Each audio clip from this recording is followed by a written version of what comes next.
dans les épisodes précédents. Vous êtes entré par effraction dans un entrepôt? Oui.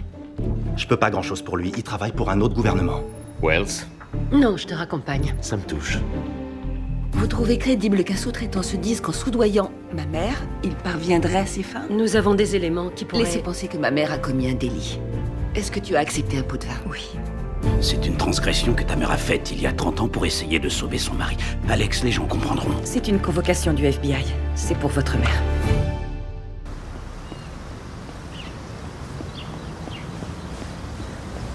Le fléau des crimes commis par les armes à feu touche des millions de personnes. Et les États-nations qui restent les bras croisés pendant que nos concitoyens sont empêtrés dans cette tragédie n'en sont pas seulement les complices. Ils en sont les acteurs. Des marchands de mort.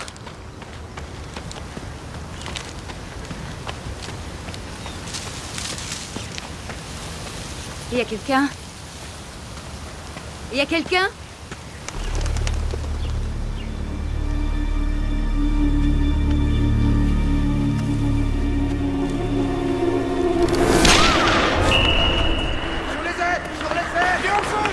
Attention, le laissez pas tout seul. Vas-y, tire.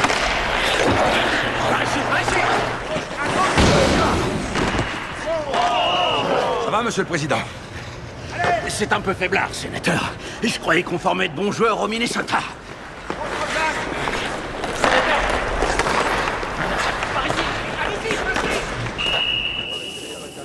Ce scandale financier n'a pas simplement touché les riches. Des centaines de milliers de retraites de fonctionnaires ont été affectées. 8 milliards d'économies placées en épargne sont partis en fumée. Vous voulez que je soutienne votre plan de sauvetage des retraites, mais le renflouement n'est pas dans l'ADN de notre parti. Nous croyons en la responsabilité individuelle. Jusqu'au jour où il faut renflouer Wall Street et les banques. Et là, les républicains sont tous pour. Vous avez déjà quelqu'un pour parrainer ce projet, et c'est un démocrate. On a besoin de l'appui des deux camps si on veut y arriver. C'est pour ça qu'on est là. Notre gouvernement a pour mission de venir en aide aux plus démunis. C'est pas au gouvernement de faire ça, c'est le rôle des œuvres de charité. Très bien, je rédigerai une clause stipulant que les Américains sont des idiots. Ça fait combien de temps qu'on joue ensemble au hockey? 3 ans? Je ne vous ai jamais demandé de faire quoi que ce soit pour moi. Je comprends, monsieur, mais là, ce n'est pas rien. Ne le faites pas pour moi alors, mais pour avoir bonne conscience. L'escroquerie de Barton Swindle va coûter 31 milliards au peuple américain. On peut se retrouver face à une panique bancaire. Les marchés sont au bord de la chute libre. Si on ne redonne pas confiance aux consommateurs, c'est comme si on sautait la tête la première dans le vide. Je vais consulter mon camp. Je vous remercie, sénateur. Je vous en prie. Bon match. Merci.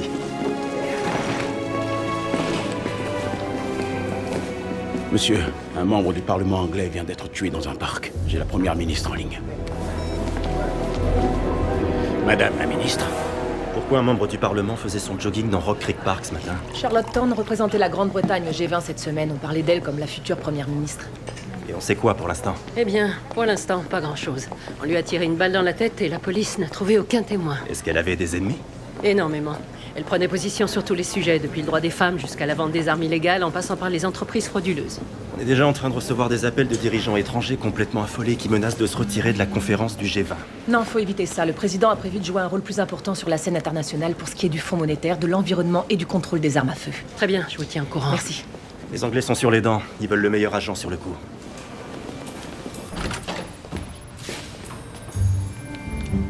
Oui, je sais. Tu es sans voix. Tu n'as qu'à prendre ton temps, rassembler tes idées et réfléchir à ce que tu vas dire. Encore toi. Quelle éloquence. On dirait que chez vous, on est persona non grata jusqu'au moment où on a besoin de votre expertise. Chuck a partagé la sienne avec moi. Ouais. Le discours que Thorne allait faire au G20 vient de fuiter sur Internet. Waouh. Elle en veut vraiment aux trafiquants d'armes. Et aux États commanditaires, elle avait prévu de donner des noms. Avant, le sommet du G20 traitait de l'économie globale. Maintenant, tout le monde y parle des armes à feu en Amérique. Et nous, en Angleterre, on se demande comment notre esprit le plus brillant s'est fait descendre en Amérique. Je viens d'apprendre que la police avait retrouvé des douilles de 9 mm sur la scène de crime. On commence par l'ambassade de Grande-Bretagne. On a rendez-vous à midi. J'ai rendez-vous à 10h. En route, agent Wells.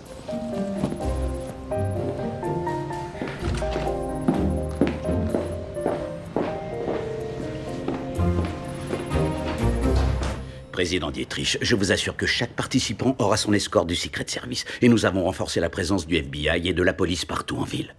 Votre délégué n'a aucun souci à se faire. Oui, monsieur, bien sûr. Je comprends. Merci. Au revoir. Je suis vraiment désolée pour Charlotte Thorne. Je l'appréciais beaucoup. Moi aussi. Tu as pris une décision au sujet de l'avocat pour ta mère? J'ai pensé à McKinley et Bradshaw. C'est un grand cabinet. Leurs avocats en droit des affaires ne sont plus aussi performants, mais... Davenport et Williams? Ils ont obtenu l'acquittement pour le sénateur Donning. Mais ce cabinet est un fief républicain depuis longtemps. Tous les cabinets que tu viens de citer sont très compétents. Mais tu sais qui je te recommande? Kendra Daines. En dehors de toi, c'est la meilleure avocate que je connaisse. Et on l'a sous la main, ce que je trouve assez pratique. La manière dont elle a géré l'enquête d'Anna Wells m'a dérangée. Désolée, mais elle m'a pas fait bonne impression. Et c'est pas toi qui m'as dit un jour que pour un avocat, ce n'était pas un défaut. S'ils te font mauvaise impression, c'est qu'ils font bien leur boulot. Monsieur, la porte-parole des victimes, Alice Roland, est arrivée. Merci. S'il te plaît, contacte-la. Asseyez-vous, je vous prie. Monsieur le Président, Content de vous revoir, Alice. nous vous remercions d'avoir accepté une 3e entrevue. Mais les personnes que je représente... Je sais. Veulent des actes, pas que des paroles. Ils veulent récupérer leur argent. Et tant que je serai leur avocate, je ferai tout pour accéder à leur requête. Et je suis de votre côté, raison pour laquelle je vous ai vu 3 fois en l'espace de 4 mois. C'est aussi parce que notre affaire est au point mort. C'est votre impression. Mais je vous promets que votre dossier avance. Pas assez vite, monsieur. Les gros bonnets qui se sont fait arnaquer par Barton Cushing survivront, mais les bénéficiaires des fonds de pension qui n'ont plus de revenus ont besoin de cet argent pour vivre. Ce sont des enseignants, des pompiers, des secrétaires. Ce sont les piliers de l'Amérique et j'essaie de leur obtenir un dédommagement. Essayer est une chose, mais réussir... Excusez-moi, monsieur le Président. Ces gens ne veulent pas travailler jusqu'à 75 ans. Ils aimeraient pouvoir prendre des vacances, payer leurs soins de santé et profiter de leurs vieux jours. Je sais que vous êtes frustré, je le suis moi aussi. Mais vous devez me faire confiance. Nous allons y arriver, croyez-moi. Ça y est, c'est bientôt Halloween. Vous savez ce que je déteste? Les friandises? Non, les sorts. J'aime les friandises. Ce qui me ferait l'effet d'une friandise, c'est la confirmation des membres nommés à la magistrature. J'ai préparé le terrain pour votre réunion avec la sénatrice Krantz de la commission judiciaire. Elle m'a promis son approbation. Tant mieux. Salut, c'est bientôt Halloween. Elle vous a parlé de sorts et de friandises? Oui, elle n'aime pas qu'on lui jette des sorts. Non, elle aime pas les friandises. J'aime les friandises. Non, seulement les Necco Wafers, dragées roses. D'accord, Willy Wonka, t'es prêt pour ta réunion? Ouais, prêt à vendre nos résolutions pour la qualité de l'air, sauf qu'il y a un problème. Quoi? Qu'est-ce que je dois faire? T'es un cadre supérieur qui nous aide parce qu'on manque de cerveau, alors prends sur toi, compris? Ok, je fais au mieux. Lior, est-ce que tu savais si... Tu me parles encore d'Halloween, je te massacre avec une hache. Je sais en quoi il va se déguiser. En mort-vivant. En fait, on sera tous des morts-vivants dans 5 minutes. Pourquoi? Carson Kramer. Il faut qu'on voit le président. Sénateur Bruce, encore merci de vous joindre à nous. Je vous en prie. Sénateur, vous vous êtes montré très critique envers ce que vous appelez les cadeaux du gouvernement. Que pensez-vous du plan de sauvetage des retraites? Encore un cadeau. Mais le président est un fervent partisan de ce plan. Oui, et je vous avoue que je ne comprends pas pourquoi. Je l'ai rencontré pour en discuter, et il a traité ses compatriotes américains d'idiots. Je vous demande pardon, qu'est-ce qu'il a dit? Voici exactement ce qu'il m'a dit. Je rédigerai une clause stipulant que les Américains sont des idiots. Wow, on dirait que c'est le président qui a besoin d'un plan de sauvetage. C'est vrai que j'ai été très choqué d'entendre ces propos. Ce type est déloyal. C'est un traître, un menteur. Il ne mentait pas. Monsieur? Il a trahi ma confiance, il cite mes propos hors contexte, mais il dit la vérité. Ce n'est pas ce qui compte. Monsieur, vous avez une image très forte. Vous êtes un honnête homme, un homme du peuple, et si tout ça est compromis par... Il a raison, il est en train de salir votre image, on ne peut pas laisser faire ça. Exactement. C'est un doigt d'honneur qu'il adresse au président. Je n'ai pas l'habitude de réagir de façon excessive, mais si ça prend de l'ampleur, ça peut être un tsunami politique. Monsieur le Président, nous avons reçu des appels des chefs de l'opposition et de la majorité au Sénat, du président de la Chambre et de son adversaire. Les 4 cavaliers de l'Apocalypse. Passez-les-moi. À la fois, s'il vous plaît.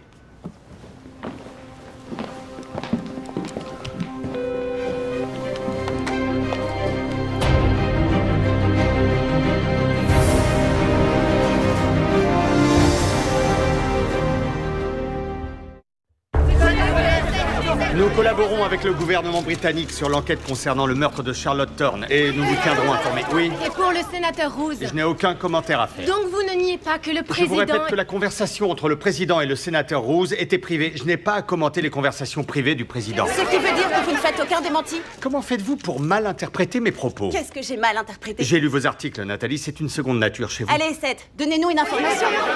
Si vous ne commentez pas les conversations privées, pouvez-vous au moins nous dire où en est l'affaire de l'Idiogate? Évitez le terme gate, Carla, c'est exagéré. Les actes du président parlent d'eux-mêmes pour ce qui est de l'estime qu'il porte au peuple américain. Vous dites que le sénateur Roose aurait menti? Vous pouvez certifier à vos électeurs que ce mot ne reflète pas ce que je pense d'eux, monsieur le président.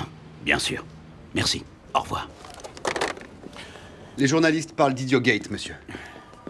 Idiogate. Il n'y a pas de bon gate, monsieur. Ni le Watergate, ni l'Irangate, Je crois qu'on ferait mieux de vaquer à nos occupations. Sauf votre respect, monsieur, on ne peut pas. Ça va provoquer une réaction en chaîne. Il faut faire un démenti. Je ne peux pas. Bien sûr que si, monsieur. Vous le pouvez. Si le président dit que c'est faux, alors ça l'est.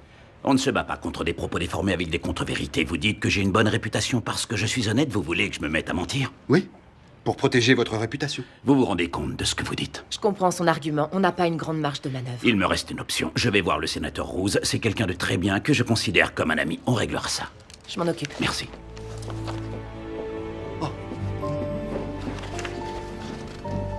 Si vous m'aviez dit qu'il était aussi honnête, j'aurais jamais accepté ce poste. Tu ne penses pas ce que tu dis. Je n'aime pas les scrupules. C'est trop utopique. C'est grâce à ces scrupules qu'ici n'importe qui serait prêt à foncer droit dans le mur pour cet homme. On en reparlera quand sa cote sera au plus bas parce que les électeurs le prendront pour un hypocrite. Aaron dit qu'il aura très bientôt du nouveau sur l'affaire Thorne. Et comme vous l'avez demandé, j'ai repoussé votre rendez-vous avec le sénateur Krantz. On a besoin d'une victoire. Et il faut que je vous parle du vestibule. J'écoute. Il y a des friandises. Des dragées, en fait. Des bonbons à croquer, quoi. Je me demandais si je devais les faire disparaître. Vous plaisantez, là? Oui. Faites-les disparaître. J'avais demandé à Madame Thorne de ne pas sortir sans escorte, mais elle n'a pas écouté. Elle était menacée? Tout le temps. J'ai beau être le chef de la sécurité, je ne peux pas protéger ceux qui refusent de l'être. Nous avons lu son discours. On dirait qu'elle s'en prenait aux marchands d'armes cette fois. Je lui avais demandé d'adoucir son discours, mais elle a fait l'inverse. Vous avez été son assistante pendant 6 ans. Elle avait des ennemis? Vous pourriez nous donner le nom d'un de ses adversaires? Darius Cray, un Britannique qui travaille dans l'import-export. C'est une couverture pour le trafic d'armes. Il approvisionne la moitié des conflits africains. Il est interdit de vol presque partout en Europe, mais il fait ce qu'il veut en Amérique. Je n'ai pas vu son nom dans le projet de discours. C'est parce qu'il m'a appelé il y a quelques jours, pour me dire que Charlotte ne devait pas citer son nom. J'avais réussi à la convaincre de ne pas parler de lui. Je parie qu'il a cru qu'elle allait changer d'avis. On va commencer par lui. Où est-ce qu'il est? En ville, il est descendu au Gallagher. Mais on l'a déjà interrogé, il refuse de répondre. Eh bien, avec les gens comme lui, il faut poser les bonnes questions.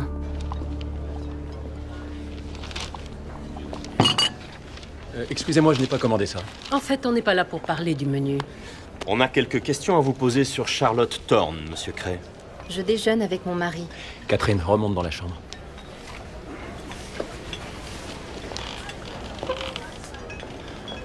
Je n'ai jamais rencontré Charlotte Thorne. Vous la connaissez de réputation alors?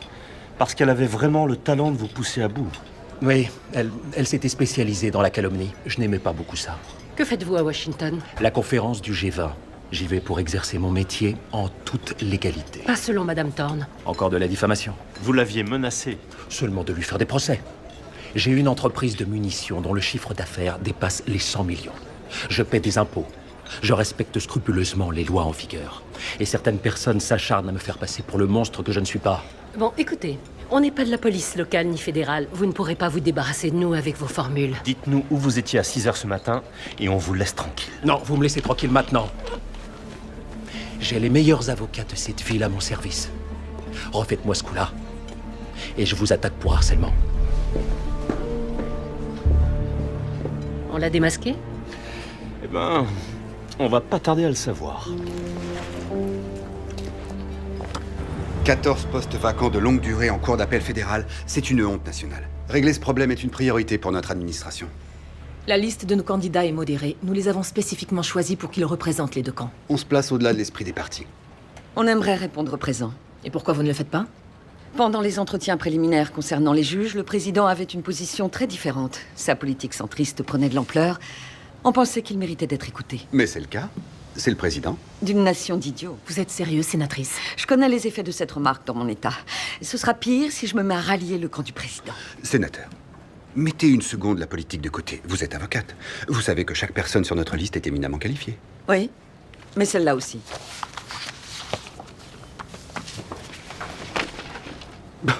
Aucune de ces personnes n'a reçu l'approbation du président. Exact. Aucune d'elles n'est toxique. Tenez-moi au courant.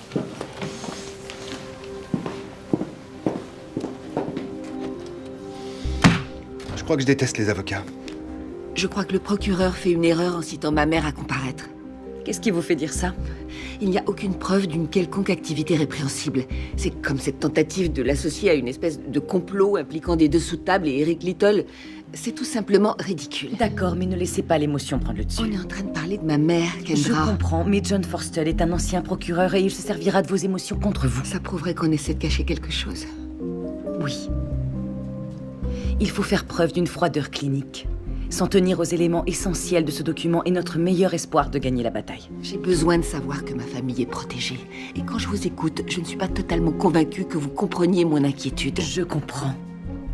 J'ai représenté 11 sénateurs qui avaient été la cible d'enquêtes judiciaires et jusqu'à aujourd'hui, aucun d'entre eux n'a été condamné. J'ai beaucoup d'expérience. Et je suis douée. Qu'est-ce que vous attendez de moi? Que vous me fassiez confiance. Laissez-moi vous défendre. Je vous tiendrai informé. Alan. Monsieur le Président. J'expliquais à Lior et Emily que nous sommes des amis. Et pour être honnête, quand on est entre amis, on est en droit de s'attendre à ce que nos conversations restent privées. Je suis désolé d'avoir trahi votre confiance. C'est le cas, il faut que vous remettiez les pendules à l'heure. Excusez-moi, mais étant donné que je n'ai pas menti, je ne vais pas me rétracter. Ce n'est pas ce que je vous demande. Je veux simplement que vous donniez le contexte de notre discussion. Que vous expliquiez que je vous demandais de signer un projet de loi servant les intérêts de l'Américain moyen. Et non ce que vous avez décrit comme le mépris du président envers son peuple. Je sais que ce n'est pas ce que vous croyez, mais je ne peux pas laisser mes concitoyens se méprendre sur mes intentions. Je suis désolé, monsieur. Je ne peux pas vous aider. Vous devriez reconsidérer la question, sénateur. Non, Madame Rhodes, hors de question. Vous dites que vous n'êtes pas un politicien. Ensuite, vous me forcez à soutenir un projet de loi totalement incompatible. Il n'y avait aucune contrainte. Il y a contrainte si c'est le président qui vous demande votre soutien. Mais j'ai d'abord et avant tout une obligation envers mes électeurs. Ce qui devrait induire une obligation de ne pas déformer les propos du président. Je ne les ai pas déformés. Ma permanence a reçu plus de 1500 appels de remerciements aujourd'hui. Je ne peux pas vous défendre, monsieur. Sénateur, je ne vous demande pas de me défendre. Je vous demande d'être honnête. Dans vos propos, vous me décrivez comme l'ennemi du peuple. Ça doit cesser maintenant. Sur votre respect, monsieur. Si vous ne voulez pas être l'ennemi du peuple, alors vous devriez traiter vos compatriotes comme s'ils étaient vos amis. Je connais le chemin.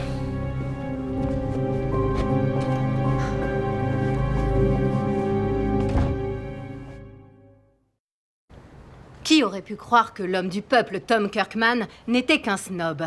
Oui, il ne s'est pas contenté de mettre les pieds dans le plat. Il a commis une grossière erreur. Qui est l'idiot maintenant, Monsieur le Président? Et nous constatons déjà les conséquences de ses propos. Ouais. Donc, depuis 8 heures, on a perdu le soutien du Congrès pour notre liste de candidats. Votre plan de sauvetage des retraites risque d'être Et compromis. le seul sujet de conversation à la conférence du G20 est le taux de criminalité en Amérique.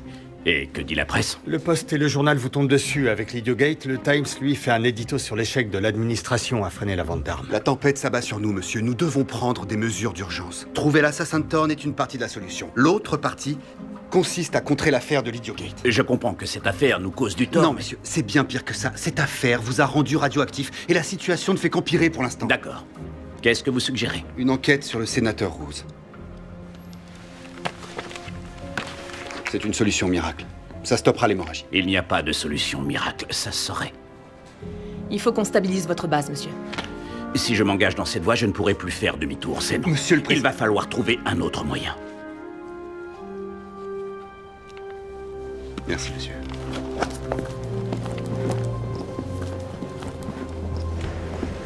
Seth, vous avez une minute? Je n'ai rien à ajouter concernant l'Idiogate, Tiffany. Je voulais vous parler de la citation à comparaître. Quelle citation? Celle qui, d'après mes sources, a été délivrée à la Maison-Blanche au sujet d'une enquête sur Icarus Astrotech. À qui? À la Maison-Blanche? À vous de me le dire. Vous savez rien. Mon article sera publié. Un article sur une citation à comparaître délivrée à un inconnu à la Maison-Blanche. Donc vous niez les faits. Que quelqu'un de chez nous a été cité à comparaître? Absolument. Seth, s'il vous plaît. Allez pêcher ailleurs. Le bateau de Darius Cray est dans le port de Baltimore. Il y a 3 jours, il a prolongé son séjour de 2 semaines. Et cet après-midi, après notre entrevue, il a rempli un formulaire à la capitainerie pour partir ce soir. À quel point vous le suspectez? Il risque de fuir, pas d'alibi, de nombreux mobiles. Et on a une vidéo de sa voiture devant l'hôtel de Charlotte Thorne 2 nuits avant sa mort. Ce qui veut dire qu'il cherchait peut-être la confrontation. Et ça nous fait assez de preuves pour obtenir un mandat? Si on connaît le bon juge. Donnez-moi 1 heure. Nous avons perdu de nombreux soutiens à cause de cette phrase malheureuse du président. Attendez, cette phrase n'a rien à voir avec l'initiative du président concernant la qualité de l'air. Bien sûr que si. Le président nous demande de réduire les normes d'émissions. Ça va nous coûter des centaines de millions et on veut quelque chose en retour. Mais si l'administration est paralysée, que pouvez-vous faire pour Les nous? mesures incitatives fiscales du président proposent... Seth, vous n'écoutez pas. Comment il va faire pour passer ces mesures maintenant? Avec un peu d'huile de coude. Restez assis, je vous prie. Désolé de vous interrompre, merci de vous donner autant de mal pour expliquer ce projet de loi 7. Mais je voulais prendre le temps de venir moi-même vous remercier pour votre présence et votre écoute. J'espère que vous vous joindrez à nous pour investir dans un avenir meilleur pour nos enfants.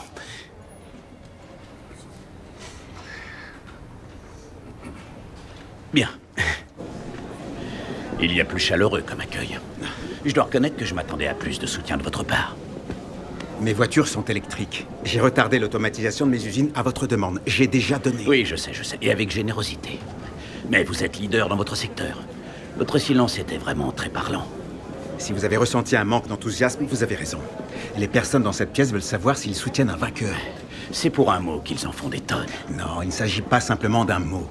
C'est votre leadership que ces gens remettent en question. Votre autorité sur notre nation. J'ai fait une remarque sarcastique. Finalement, tout est une question d'image. Je me suis battu pour défendre mes concitoyens à la seconde où j'ai prêté serment. Et maintenant, ils pensent que je me bats contre eux. Non, ne vous inquiétez pas. Vous restez une source d'inspiration pour eux. Mais le problème, c'est que... Je vous en prie, Mike, finissez votre phrase. Lorsque quelqu'un vous fait un coup bas, vous ne répliquez pas. Je n'aime pas la diffamation. C'est pas mon genre. Vous avez raison, monsieur. Donnez de l'espoir. C'est ça que les gens attendent de vous. Que vous leur redonniez espoir. Et parfois, toutes ces attaques vous éloignent de votre objectif. Vous avez un bel avenir en politique, Mike. Non, monsieur. J'aime avoir mes adversaires à portée de main. Juste devant moi. C'est malin. Merci.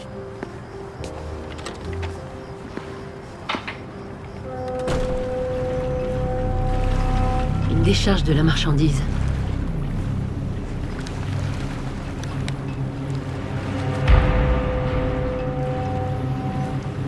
Wells à Centrale, le suspect quitte les lieux.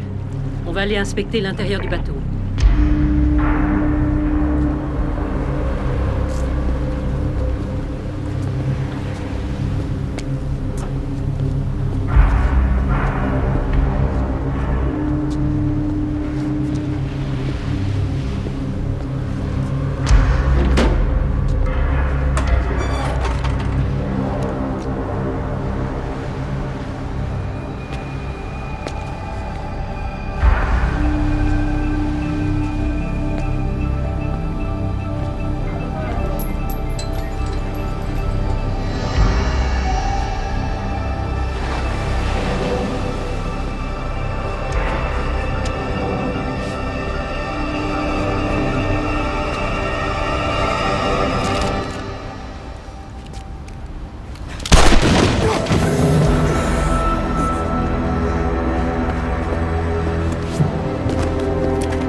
C'est Darius Cray.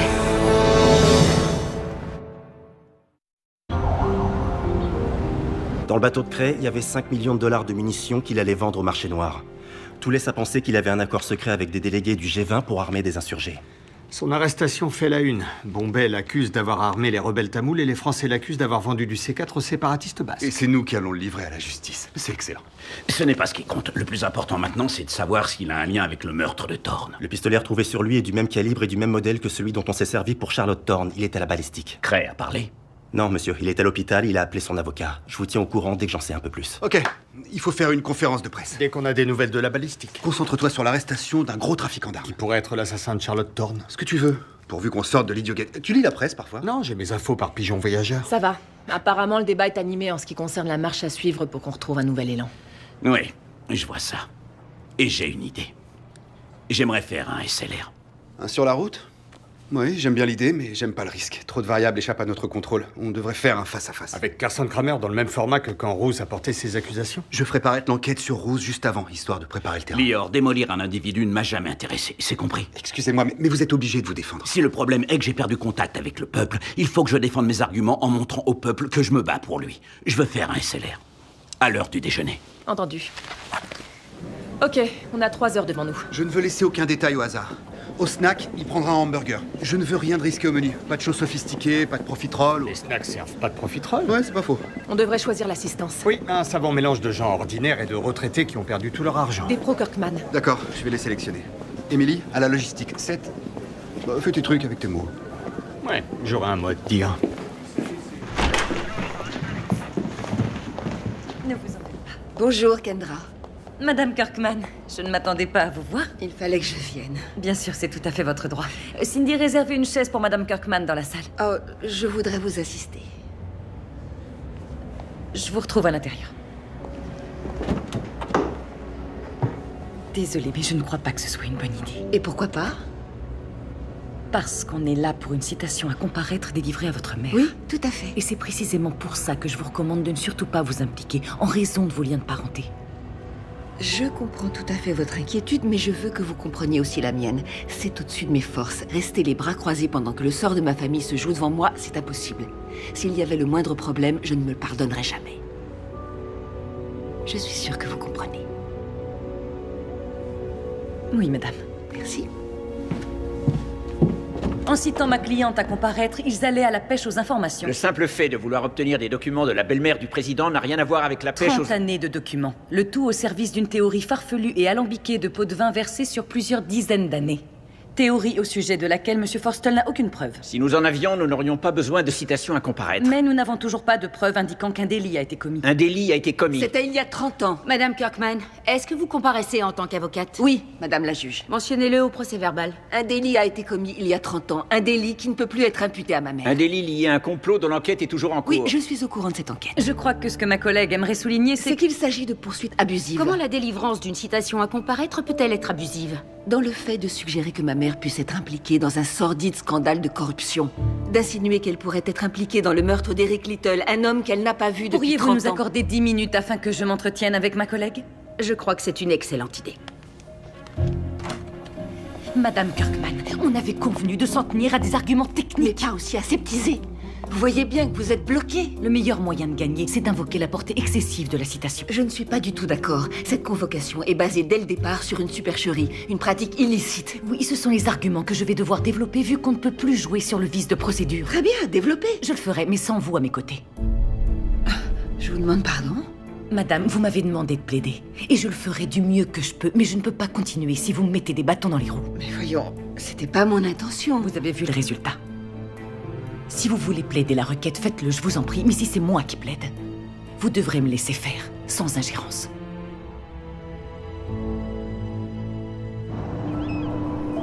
Oh, elle est magnifique. Et vous avez raison, elle ressemble beaucoup à ma fille. Les pompiers sont là pour nous. Et il est temps que nous soyons là pour eux.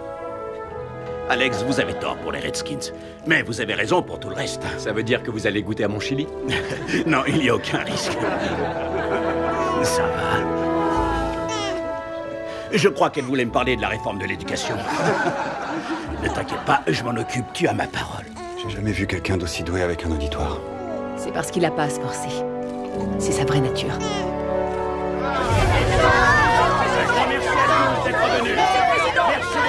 Monsieur le Président, Monsieur le Président. Alex, comment allez-vous? Ça va pas faire. J'entends dire que le plan de sauvetage des retraites est annulé? Non, c'est faux.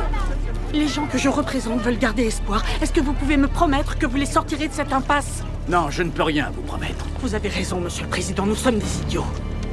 D'avoir cru en vous.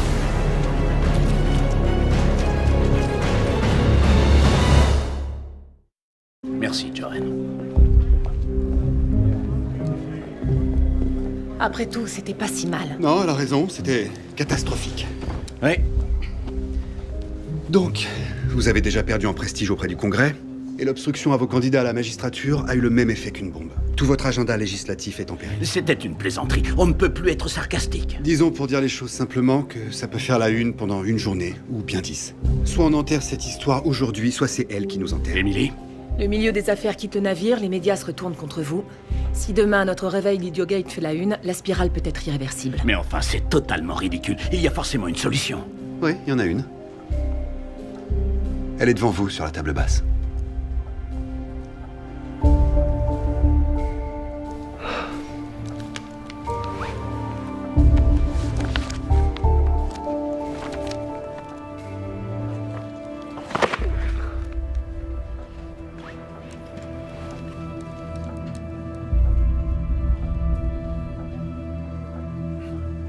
Appelez Carson Kramer. Entendu.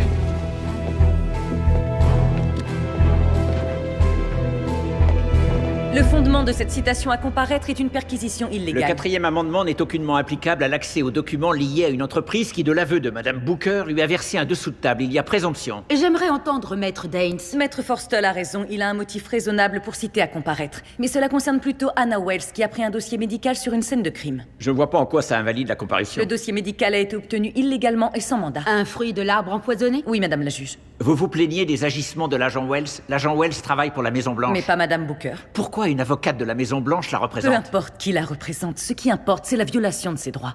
Je partage votre opinion. Madame la juge, il y avait une situation d'urgence. Si l'agent Wells a dû prendre ce document, c'est parce qu'elle poursuivait Patrick Lloyd. Et si vous citiez Patrick Lloyd à comparaître, je verrais les choses autrement.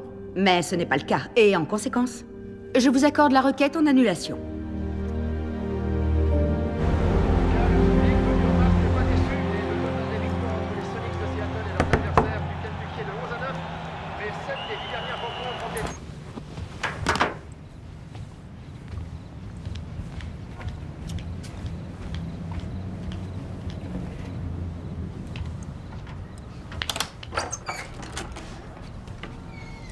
Je m'en vais ce soir. Ah oui? Tu veux que je te dépose à l'aéroport? Avec joie. Tu sais, je peux appeler la sécurité intérieure et te faire expulser. C'est comme un VTC, mais avec des menottes. Le charme éternel de l'hospitalité américaine. Écoute, je voulais juste te dire... Je sais que tu as pris ma défense. Et... merci. Toi aussi. Je suis assez difficile dans le choix de mes collègues. Et je reconnais que je t'ai pas détesté. Et c'est très important pour moi.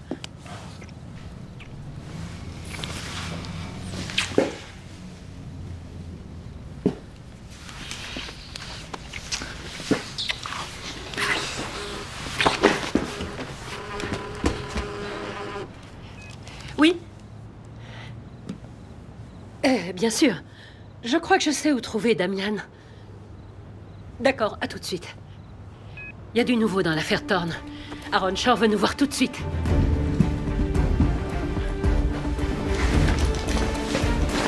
On a les résultats de la balistique. C'est pas l'arme de Darius Cray qui a servi à tuer Charlotte Thorne. Darius est un marchand d'armes. Il en a des centaines. On a trouvé autre chose. Il y a eu de l'activité sur les comptes de Cray après qu'on lui a tiré dessus. Un transfert d'un montant de 100 millions d'euros sur un compte en Suisse. Et la seule personne ayant accès à ce compte est Catherine, sa femme. Vous dites qu'on se serait trompé de Cray? C'est Catherine qui tirait les ficelles. Il était qu'une couverture. Pourquoi pas, mais on n'est pas encore sûr que Darius n'a pas tué Charlotte Thorne. Si, c'est sûr. Quoi?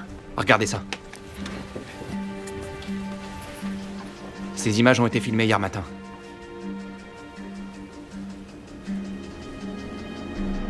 Darius chargeait des armes quand Charlotte Thorne a été tuée.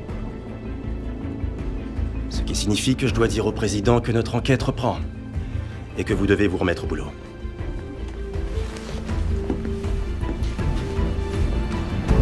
Vous venez de vivre des jours difficiles, monsieur le président.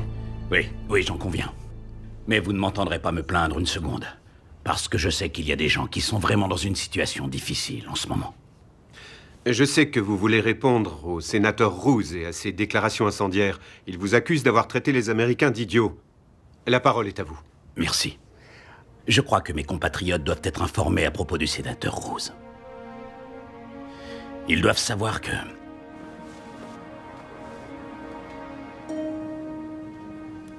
Allez, vas-y, qu'est-ce que t'as? vous a dit la vérité. Oh, c'est pas vrai. Qu'est-ce qu'il fait? Il a cité mes propos hors de leur contexte, mais c'est exactement ce que j'ai dit. On est mal. Donc, pour vous, les Américains sont des idiots? Oui, je suppose. Parce qu'ils aspirent au rêve américain. À cette idée que des jours meilleurs sont toujours devant nous sans tenir compte de ce que disent tous les indicateurs. Et si ça fait de vous un idiot, j'en suis un moi aussi. Ça, c'est mieux. Les brillantes générations qui nous ont précédés Bien joué, la fibre patriote. se sont toujours serrés les coudes quand les temps devenaient difficiles. Nous ne pouvons pas déroger à la règle. Il est très important que le Congrès apporte son soutien au plan de sauvetage des retraites. Trop d'Américains ont vu leurs efforts et leurs rêves de tranquillité partir en fumée. Ouais, continue. C'est à notre tour de rectifier le tir. Je prends l'engagement devant mes compatriotes de ne pas baisser les bras tant que justice ne sera pas rendue. Ils ont ma parole.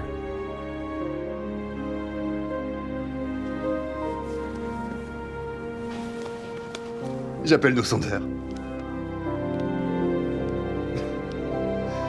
Notre patron vient de réussir un tour de force.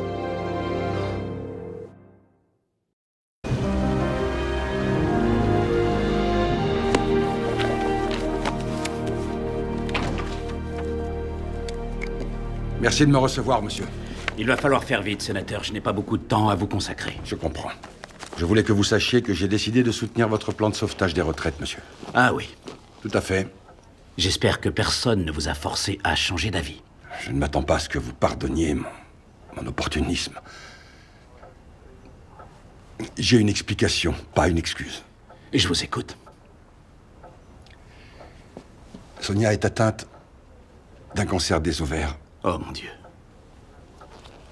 Je suis vraiment désolé. Alan, s'il vous plaît, asseyez-vous. Merci, monsieur.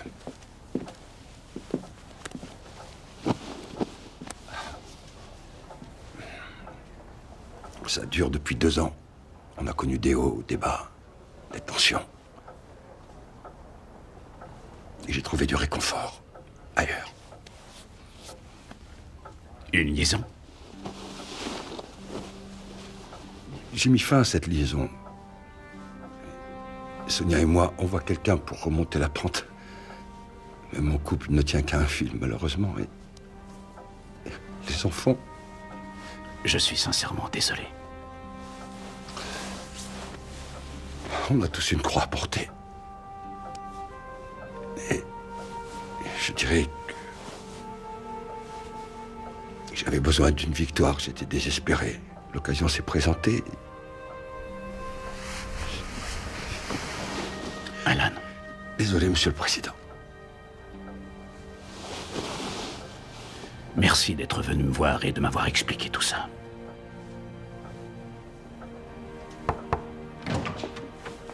Monsieur le Président, Alice Roland est là. Merci, Lily. Laissez-moi un instant.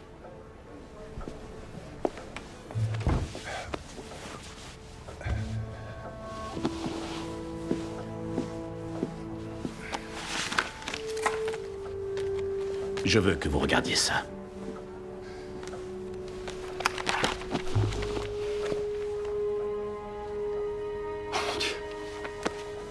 Je ne m'en suis pas servi. Je ne pouvais pas. Je ne l'ai pas fait. Mais vous devez régler cette histoire.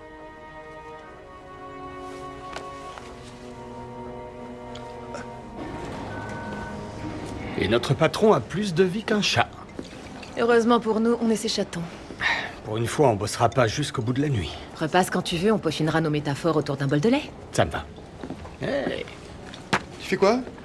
Un mannequin challenge ou un truc dans le genre? Laisse tomber. J'ai les derniers chiffres de nos sondages. Notre patron s'en est bien sorti ce soir. Ouais, c'est vrai. Tu penses qu'il aurait dû se servir du dossier? Non, je pense que c'est le président. Merci d'être venu. Si je vous ai demandé de revenir me voir aujourd'hui, c'est pour vous dire tout le respect que j'ai pour vous. Je vous remercie. J'ai moi aussi le plus grand respect pour vous. J'ai vu votre interview à la télévision. Je sais quel genre d'homme vous êtes. Un honnête homme. Merci. Ça me va droit au cœur. Je fais de mon mieux, et vous aussi, je le sais. Votre travail en tant qu'avocate des victimes est une source d'inspiration. Et j'ai une question à vous poser. Je voulais savoir où vous trouviez la motivation. Et j'ai été surpris de voir que vous n'étiez pas une des victimes. Au contraire, vous êtes la femme d'un des responsables de ce qui s'est passé. Votre défunt mari dirigeait un des principaux fonds d'investissement qui ont englouti des centaines de millions de dollars. Oui. Alors vous êtes devenue avocate par obligation morale. Pour défendre ceux qui ont payé le prix fort pendant que votre famille prospérait. Oui. La culpabilité doit être étouffante. J'imagine que parfois il vous arrive d'être en proie au doute.